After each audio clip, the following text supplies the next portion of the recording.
आखिरी सवाल तो आपसे ये पूछूंगा कि हाल ही में भी प्रधानमंत्री मोदी जी ने मन की बात किया।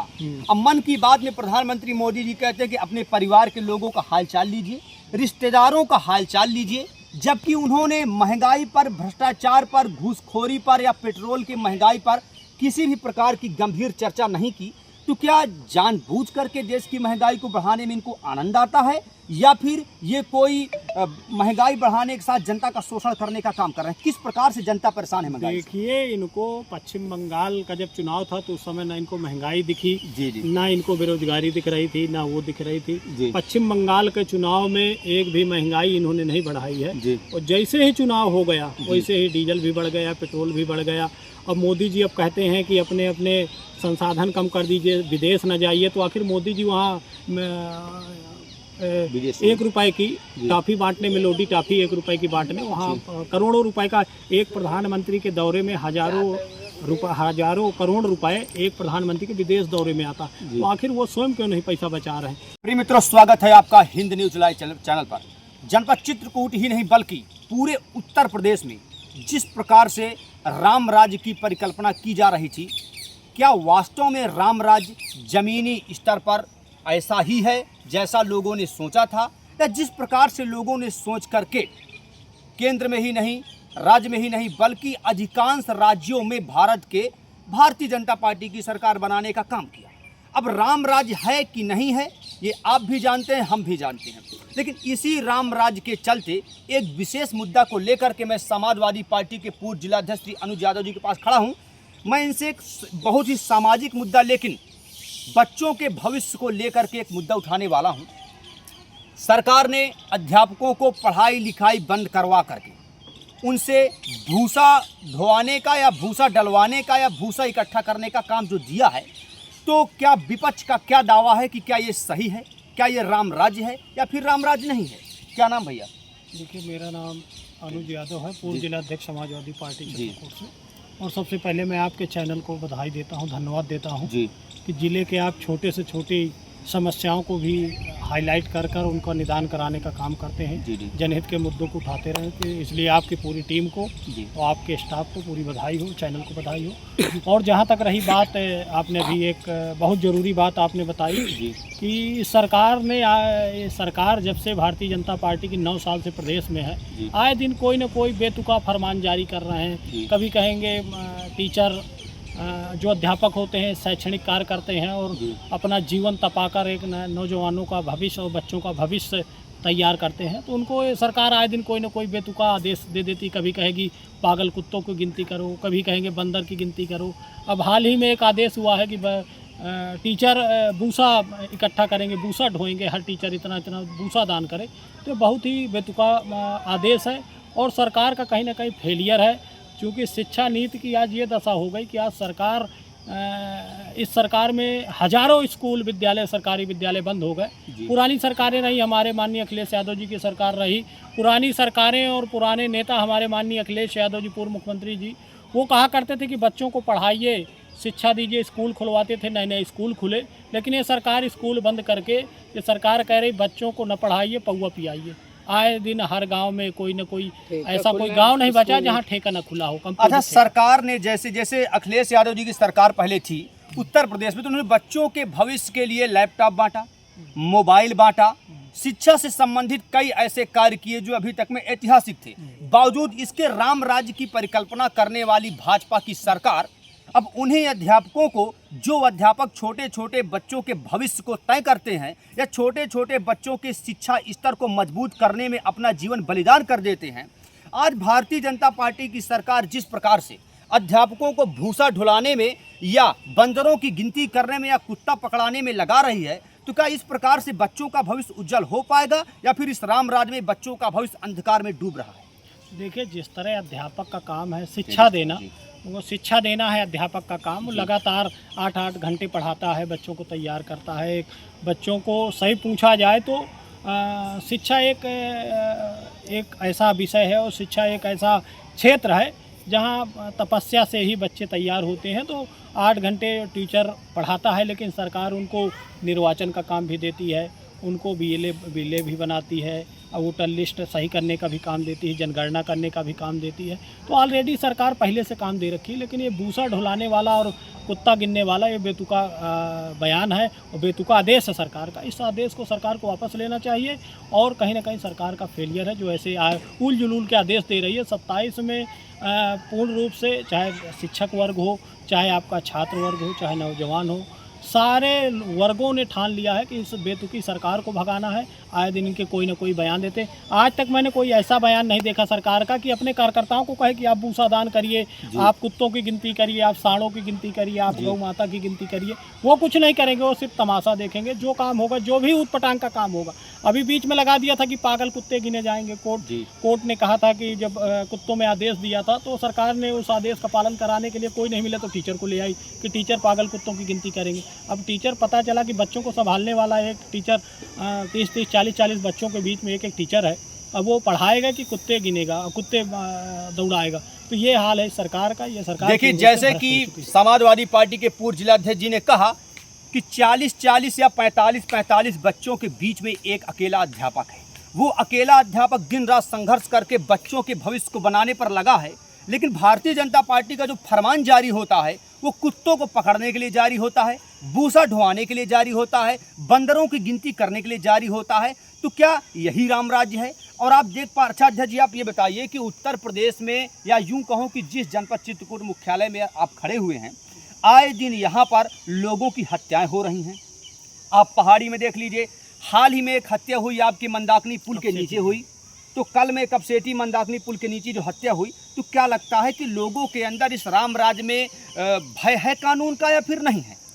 देखिए, कोई भय नहीं है। जिस तरह लॉ एंड ऑर्डर पूरे प्रदेश का बिगड़ा हुआ है, आए दिन हत्या, आए दिन लूट, आए दिन बलात्कार हो रहे हैं, तो पूरे ये इसी जिले की बात नहीं करता, पूरे प्रदेश की लॉ एंड ऑर्डर पूरा खराब हुआ है। यहाँ आपने कहा कि पुतला फूंकने की बात, तो हाल ही में एक शायद भारतीय जनता पार्टी की महिला कार्यकर्ता या यूं कहूं सदस्य, उन्होंने अखिलेश यादव जी का पुतला फूंका था। अब अखिलेश यादव जी का पुतला फूंकने के बावजूद समाजवादी पार्टी के जो अध्यक्ष हैं या मुखिया हैं, वो उनसे मिलने हॉस्पिटल गए। तो क्या कारण हो सकता है? आप क्या बताना चाहते हैं कि पार्टी अलग है, भाईचारा अलग है?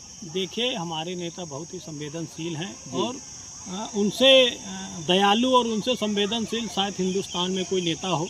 उनको लगा कि महिला हैं और पुतले जलाने की वजह से कहीं ना कहीं उनके ऊपर आंच आ गई है, जल गई हैं।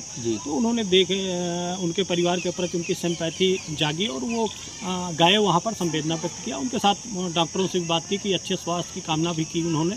लेकिन भारतीय जनता पार्टी के मैं नेताओं से पूछना चाहता हूँ कि आखिर इस तरह का अत्याचार हो रहा है चित्रकूट में, एक भी नेता, एक भी जो नारी वंदन चलाने वाला हो, चाहे प्रभारी मंत्री हो, चाहे जिला अध्यक्ष हो, चाहे महिला विंग की अध्यक्ष हो, एक भी शब्द बाबा के खिलाफ आखिर क्यों नहीं बोल रही?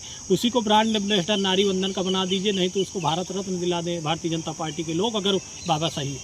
तो भरत दास कई सरकारी संपत्ति है, लेकिन कप्तान को भी उसने गाली गलौज किया। थाना रायपुरा के संबंधित कर्मचारी या पुलिस कर्मचारी को भी गाली गलौज किया। बावजूद इसके पूर्व सांसद भैरव प्रसाद मिश्रा जी, जो भारतीय जनता पार्टी के थे, वो भी माननीय योगी आदित्यनाथ जी के पास गए।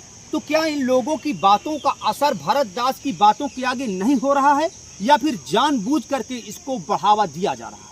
कहीं ना कहीं उसके ऊपर किसी न किसी का तो हाथ है। जिले के कुछ भारतीय जनता पार्टी के नेताओं का है, तो मुख्यमंत्री जी से उसका परिचय कराने का। कुछ लोग तो भारतीय जनता पार्टी के लोग चोरी छुपे बता रहे हैं कि जो वनस्पति है, वनस्पति का असर है कहीं ना कहीं। तो कोई स्पेशल वनस्पति लेके जाता है और उसी में देकर गुमराह कर देता है। तो कहीं ना कहीं कुछ ना कारण है, इसलिए सरकार और प्रशासन उसके ऊपर हाथ डालने से डर रहा है। तो आपने समाजवादी पार्टी का जो आपका कार्यकर्ता या जो आप कार्य कर रहे हैं, तो आपको कितने वर्षों तक हो गया समाजवादी पार्टी में जुड़े हुए आपको? देखिए, हमको हो गया इधर 2013 से लगातार, आज 26 है जी। अच्छा, जहां तक हमने देखा कि आपने समाजवादी पार्टी के तौर पर या महत्वपूर्ण पद पर रहने के बावजूद भी, विपक्ष पर रहने के बावजूद भी आपने विरोध किया, तो संवैधानिक भाषा का प्रयोग करते हुए विरोध किया। कभी आपने गाली गलौज का प्रयोग करते हुए किसी भी पार्टी के दल के नेताओं को अशब्द का प्रयोग नहीं किया। बावजूद कुछ ऐसे भी कार्यकर्ता हैं बीजेपी में जो अनाप शनाप बकते रहे, तो उनके विषय में क्या कहेंगे आप? नहीं, विपक्ष की एक मर्यादा है। हमारे नेता ऐसा कुछ भी असंवैधानिक या मर्यादित कुछ भी नहीं किसी कार्यकर्ता को सिखाते कि आप गलत बोलिए, विपक्ष के नेताओं को शब्द बोलिए। ऐसा कुछ नहीं। हम लगातार 13-14 साल हो गए लगातार, जब से संगठन की कमान हमको 4 बार संभाले हो गए, जिले की कमान संभाला। इस दौरान 8-9 मुकदमे भी दर्ज हुए, 3 महीना जेल भी रहे हम लोग राजद्रोह के उसमें, और 2-3 बार राज्य सरकार के गलत नीतियों का हमने विरोध किया, पुतला भी फूंका, लेकिन कभी भी हमने भाषा की मर्यादा को कभी नहीं लांगा। चाहे पक्ष का हो या विपक्ष का हो या पार्टी का हो, भाषा की मर्यादा ही और संस्कार ही हमको बताते हैं, हमारे पूर्वजों का नाम रोशन होता है कि हम भाषा की मर्यादा बनाए रखें, उनके संस्कार दिए हुए संस्कार के तहत पालन करें, और यही हम सबको करना चाहिए, चाहे जिस दल के नेता हो। कभी भी मर्यादित भाषा में, राजनीति की एक संवैधानिक भाषा होती है, अगर विरोध करने के तरीके होते हैं, संवैधानिक भाषा में विरोध किया जाता है, संवैधानिक भाषा में विरोध प्रदर्शन, पुतला जलाने का भी काम होता है। जब हम लोग की सरकार थी तब यही भारतीय जनता पार्टी के लोग माननीय अखिलेश यादव जी का पुतला जलाते थे लेकिन ये था कि उस समय हम लोगों ने, और कभी किसी के मुकदमा नहीं दर्ज हुआ, लेकिन आज सरकार इतनी तानाशाही हो गई कि आप अपनी बात नहीं कह सकते, आप पुतला नहीं जला सकते, आप कहीं सरकार के गलत नीतियों का विरोध नहीं कर सकते, सीधे आपको जेल हो जाएगी। तो ये जो परंपरा भारतीय जनता पार्टी डाल रही है जी, भविष्य में जब कभी सरकार पलटेगी तो कहीं ना कहीं उसका खामियाजा तो भाजपा के नेताओं को भी भोगना पड़ेगा। जिस तरह आज भ्रष्टाचार हुआ है, चाहे ब्लॉकों में ले लीजिए, चाहे जिला पंचायत में ले लीजिए, आज मुझे लगता है जितने भी भारतीय जनता पार्टी के बड़े बड़े नेता भ्रष्टाचारी घुसे हुए हैं भाजपा में, वो आज इस समय राष्ट्रीय संत का चोला ओढ़े हुए हैं। समय आने पर इनके भ्रष्टाचार की पोल खुलेगी, और जो जितना बड़ा भ्रष्टाचारी है उतनी बड़ी सजा जब भी सरकार बदलेगी तो इन लोगों को दी जाएगी। अच्छा, तो सबसे आखिरी सवाल तो आपसे ये पूछूंगा कि हाल ही में भी प्रधानमंत्री मोदी जी ने मन की बात किया। अब मन की बात में प्रधानमंत्री मोदी जी कहते हैं कि अपने परिवार के लोगों का हालचाल लीजिए, रिश्तेदारों का हालचाल लीजिए, जबकि उन्होंने महंगाई पर, भ्रष्टाचार पर, घूसखोरी पर या पेट्रोल की महंगाई पर किसी भी प्रकार की गंभीर चर्चा नहीं की। तो क्या जानबूझ करके देश की महंगाई को बढ़ाने में इनको आनंद आता है, या फिर ये कोई महंगाई बढ़ाने के साथ जनता का शोषण करने का काम कर रहे हैं? किस प्रकार से जनता परेशान है महंगाई? देखिए, इनको पश्चिम बंगाल का जब चुनाव था तो उस समय ना इनको महंगाई दिखी, जी जी, ना इनको बेरोजगारी दिख रही थी, ना वो दिख रही थी जी। पश्चिम बंगाल के चुनाव में एक भी महंगाई इन्होंने नहीं बढ़ाई है जी। और जैसे ही चुनाव हो गया वैसे ही डीजल भी बढ़ गया, पेट्रोल भी बढ़ गया।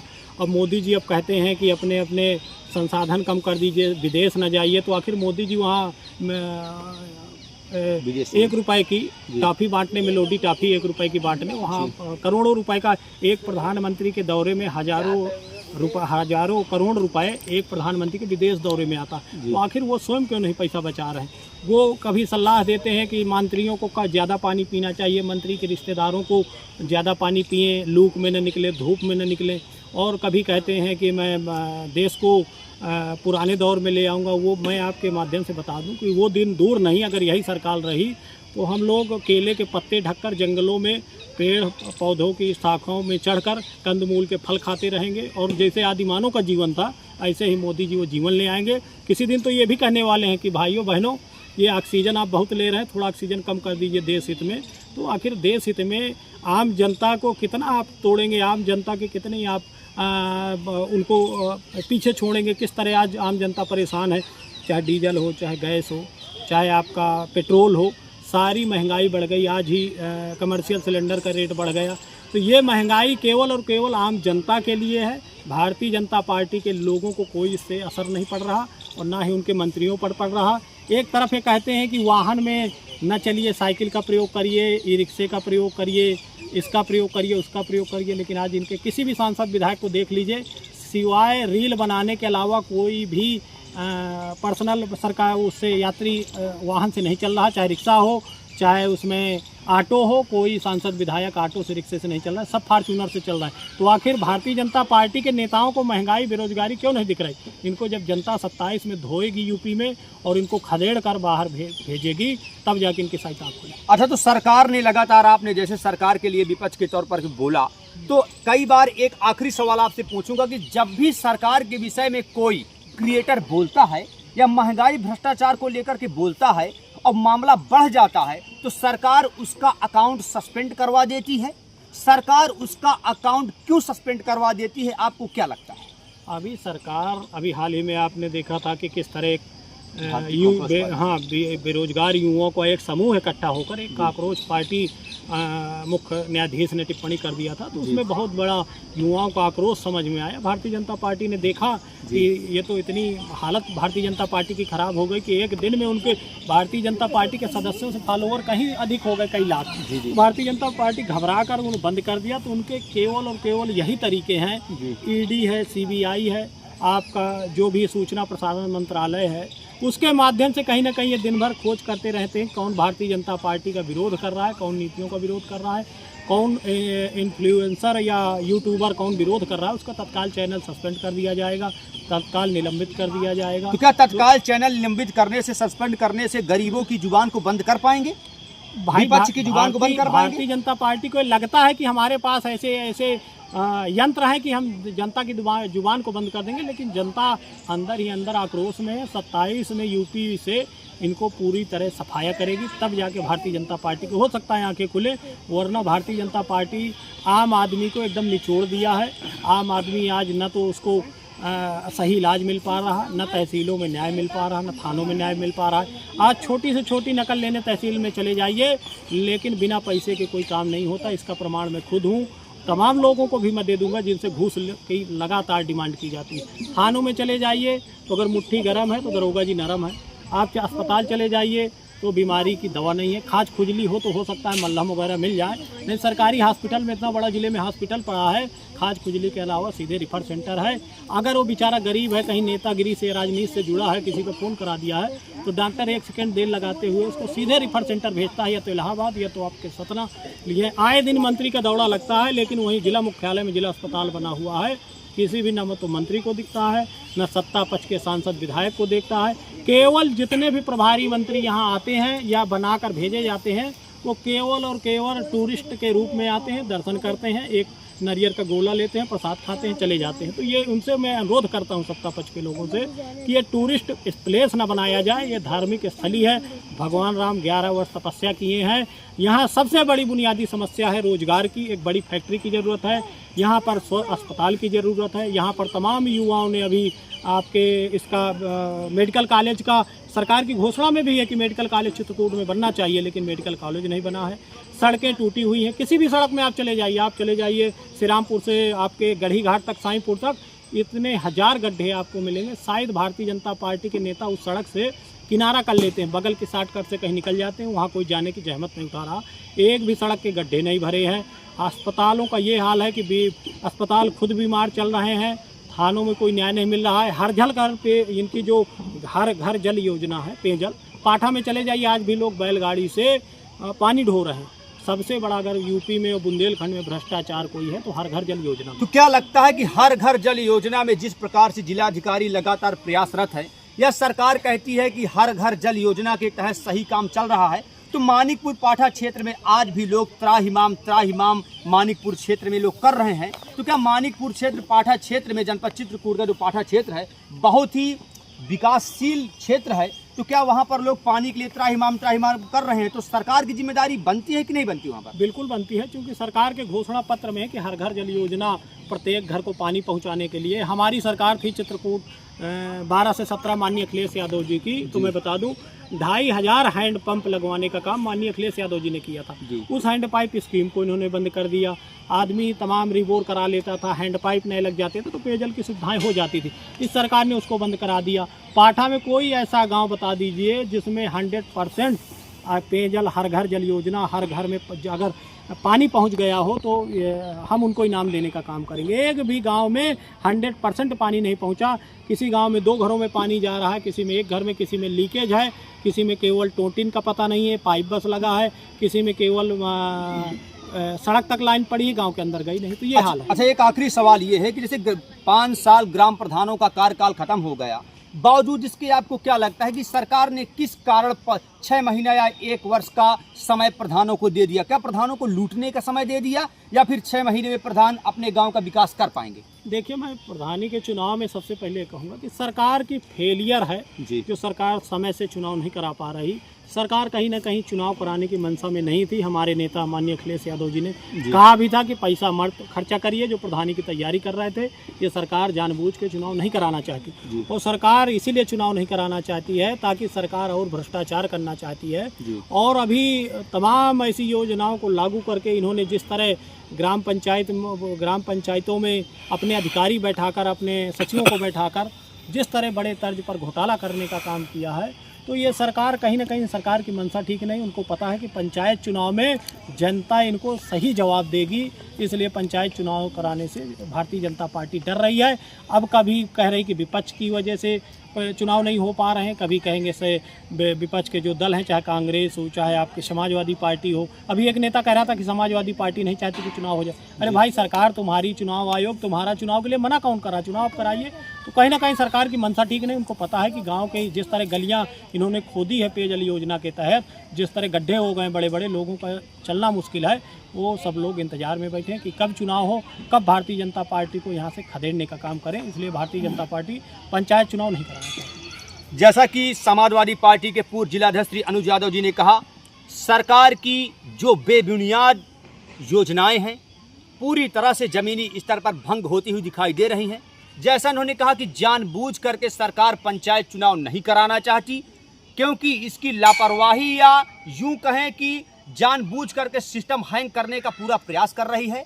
और दिखाता रहूंगा ऐसे विपक्ष के वादे दावे या विपक्ष के जवाबदेही जवाब को। बने रहे हिंद न्यूज़ लाइव चैनल के साथ।